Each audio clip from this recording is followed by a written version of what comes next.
Okay, ready, go. Ready, go. Go. Go. So first, your backswing is really short. Your backswing is very short. Partially because I think it's too flat. So when you go flat, you cannot really increase the range of motion. So but this is about where you start the backswing.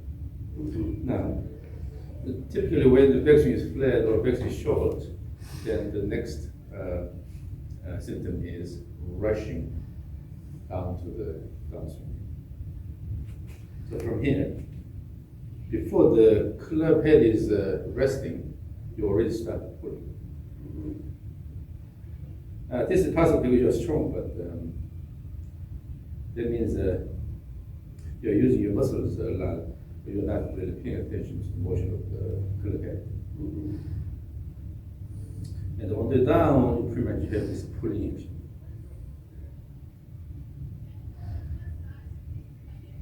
So what happens is on the down, you have short backswing from here. On the way down, keep pulling all the way and then try to bring this higher, right? So you have sort of rigorous follow through motion. You're putting a lot of effort necessary. This side is a deceleration phase. So the club head accelerates on the way down, which is peak speed, near the impact, hit the ball, then after that it has to slow down nicely. But when you keep pulling all the way here, you're putting a lot of effort in this side. So it's unnecessary, partially because your backswing is short. They already know by instinct. You have disadvantage here. So you try to use your muscles, try to pull all the way.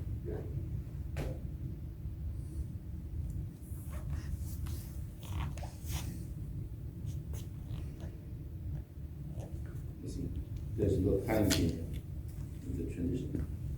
As soon as you use the top of action, you already start pulling. And then down the line again.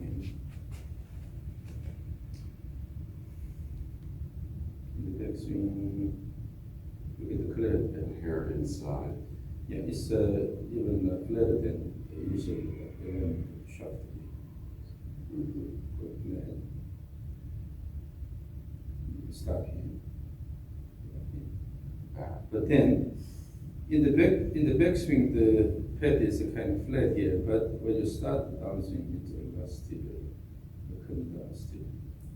So your swing plane is actually quite stiff.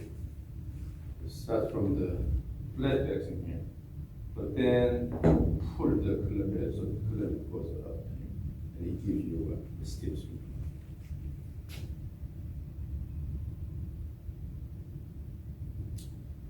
So the plane you're going up here, and then the plane going down here, they are very different. And actually this should be the other way. It's okay to have a bit steeper swing plane in the backswing because you can always drop it. But when you go flat, it causes more systematic problem. So naturally, some people intentionally bring the clip high up here and then shallow here. All the way down, you can find the reasonable swing plane. But if you go flat here, then go up, stiff swing plane. That's what's just happening. So more than anything, instead of trying to fight with the club, you have to work with the club. This is your weapon. You have to use it right? And particularly, the motion, really important in golf swing is the motion of the club head. You are moving the club head around here and then develop good speed and then have a good impact condition and then let it go. It's not about your rigorous body motion here. You have to actually work with this. Okay? And then you are controlling the motion of the club by using the hand here. So we have a kinetic connection here. So using the hands, the arm motion here, you should be able to bring the club head nicely here. But instead of fighting, So you have to feel the motion of the clip. That's what's important. And then particularly you need to stiffen the backswing plane. So you have to go a bit higher. So let's try to feel what it's like to do with the stiffer. So here, this is the so-called functional swing plane board. And turn this a little bit so that the camera view is better. Yeah. So here. When you stand against the body here, so bring the right elbow against the body here. Once you are in this position, this is your saddle position, then put this above the plane, then put the left hand below the right elbow. And during the backswing, as you turn your body, this is what's happening. Okay? So the elbow is following this plane. This is about 46 degrees, which should be reasonable for you. Or maybe a little bit flat, but so this left hand is guiding the motion of the right elbow here. Okay. It's moving along the swing plane. So again, keep the palm forward so that you can easily hold this position. Okay. So from here, for this, as you turn the body, all you do is just turning the body and then guide the right elbow along this plane.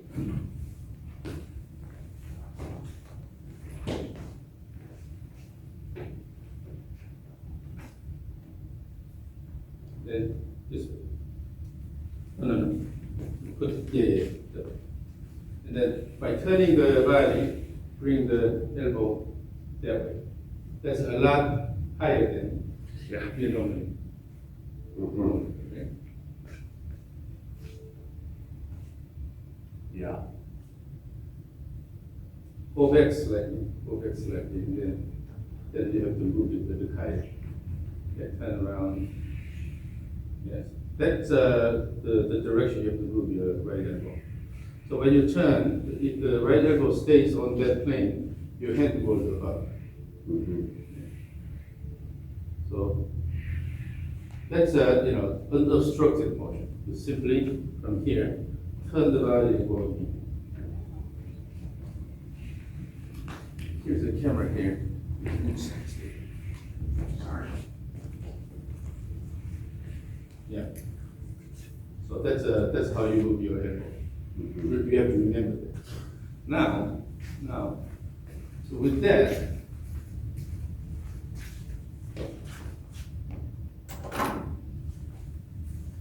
we have a special edition orange wood here.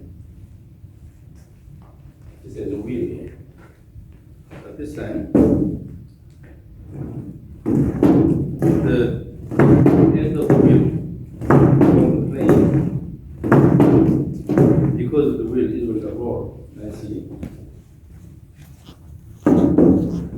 Swing this several times here, and then let go and go to this position. Remember, your elbow is on the plane. Your hand is higher. So this thing should be parallel to this plane, but it stays above. If this hits this thing, too low. Swing. Maintain this motion. Swing. For this position. Just start at the top.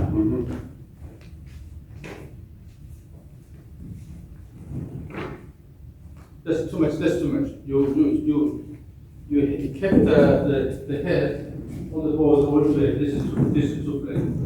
So if your head should go above here, you already leave. Start to leave the Yeah. So only initially swing between these two here, stay there, and then in one motion all the way up here.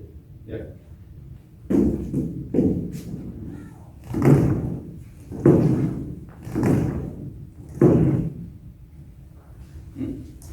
And then there,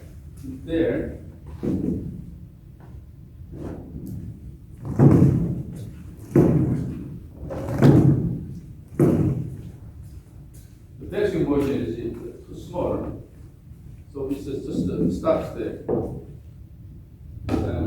Similar effect. It also has a wheel there, so the ball we can rotate, swing, and then go, yeah. But there,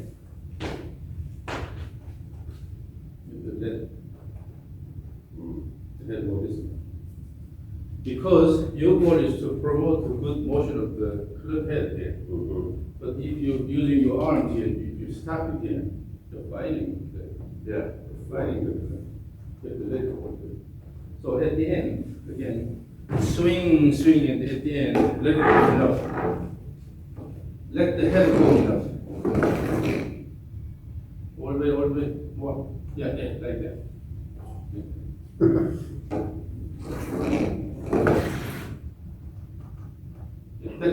That's what you need to do. So essentially, okay, now come over here. Essentially, what should happen is that you do not stop the club from going up here. Instead, now let's imagine that there's a plane here. We're moving along the plane. Let the head go over. The goal is to move this thing around.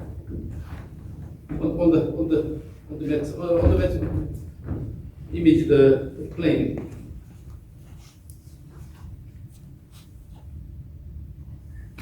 So make it rhythmic. But it's too big. The small motion here.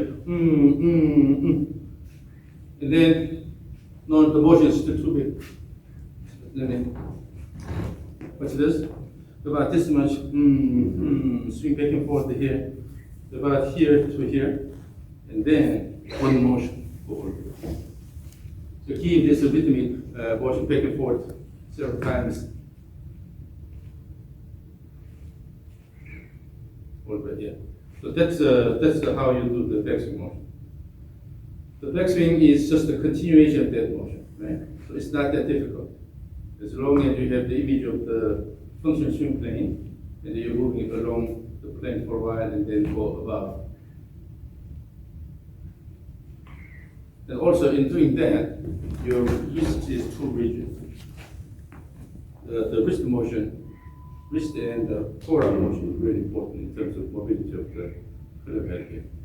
So you have to use the wrist and forearm motion to promote the good and the point motion here, instead of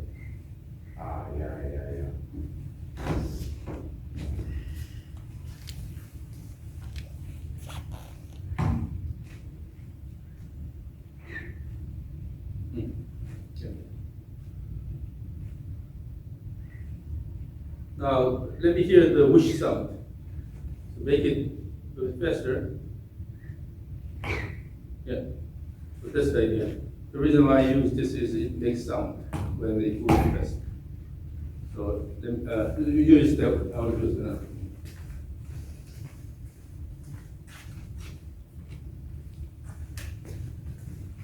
So that's a competition. So for me, I emphasize the motion of the white ball here.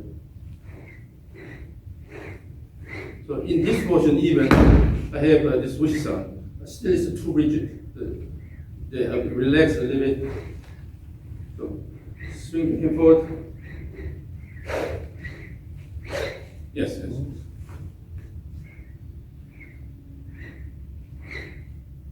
When you lock the wrist motion, that means you're also not using the forearm supination pronation that well. If you lock this part here, then you lose a lot of speed.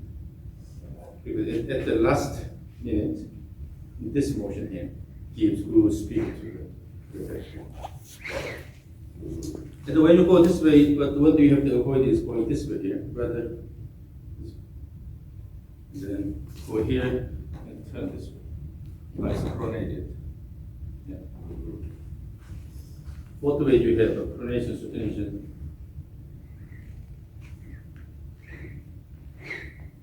Yeah. So that's the idea. And there's no reason to go flat and stop here and try to pull hard. Because your goal is to move this thing around and to keep good motion. And then even in doing that, no, your arm is too high. That means you're using arm strength here. It should be flexed here. The elbow should be bent more. So you are using the shoulder turn to throw this. Instead of using the arms, yeah. Use the shoulder turn. It's still going too high. Keep it closer to your body. Because when you use both the hands here, when you use both hands, your arm cannot go this high here. You're here. So keep about there. Using the shoulder turn and then throw instead of using the arms. Using the shoulder. Yeah. So that's the idea. Now, let's go to the rope swing.